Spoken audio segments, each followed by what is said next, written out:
స్వర్ణకార ఆత్మీయ సమావేశం అని చెప్పి ఒకటి ఏర్పాటు చేసాం. ఇది మనం ఏదో ఆ పార్టీకి స్వర్ణకారులు సపోర్ట్ చేస్తున్నట్టు కాదండి. వాళ్ళు మనల్ని అడిగారు.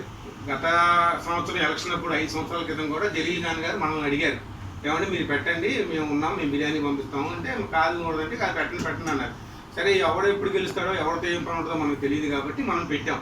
పెట్టిన తర్వాత ఎల్లంపల్లి సీని గారు అడిగారు, వాళ్ళకి పెట్టాం మన ఆఫీస్లో. అది అయిపోయిన తర్వాత పోతిన మహేష్ గారు అడిగారు, మీకు గుర్తుందిగా నువ్వు పోతిన మహేష్ గారు తీసుకెళ్ళి పోతిన మహేష్ గారికి పెట్టాం ఆఫీస్లో. ఇది మనం పార్టీలకు అతీతంగా స్వర్ణకారులు మనకి రేపు ఎవరు గెలిచినా, మా కోశారి గారు చెప్పారు, మొన్న ఎవరు గెలిచినా వాళ్ళకి సేవ చెప్పి వాళ్ళు మన మనిషి అనిపించుకోవడమే. వాళ్ళు అడిగారు కాబట్టి వాళ్ళకి పెడతాం. రేపు మళ్ళీ ఆషిఫ్ గారు అడిగారు అనుకో, ఆయనకి పెడతాం 100%. ఇక్కడ మీ అందరి సమస్యలు అక్కడ ఆయనకి కూడా పెడతాం. కమ్యూనిస్ట్ వాళ్ళు అడిగారు, కమ్యూనిస్ట్ వాళ్ళు పోటీ చేస్తున్నారు, వాళ్ళకే పెడతాం. కాంగ్రెస్ వాళ్ళు అడిగారు అనుకో, అది పెద్ద పార్టీ గారికి అది నిలబెట్టేస్తాం. ఈ 3 మనం వాళ్ళు అడిగితే కంపల్సరీ పెడతాం. దీనికి ఏంటంటే ముఖ్య ఉద్దేశం, మేము బీజేపీ తరఫున అందరూ పెడుతున్నారు. స్వర్ణకారులు వంటంలో బెంగాల్ వాళ్ళు కానీ తెలుగు వాళ్ళు కానీ ఇంతకుముందు ఉన్నారు కాబట్టి మీరు పెట్టి మాకు సపోర్ట్ చేయండి అని చెప్తున్నారు. దానికి అయ్యే ఖర్చు మొత్తం మేము భరిస్తాం, మాకు రూపాయి పని లేదు అన్నారు.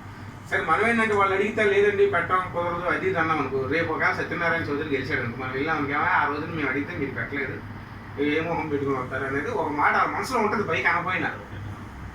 ఎవరైనా ఆలోచించండి, నేనైనా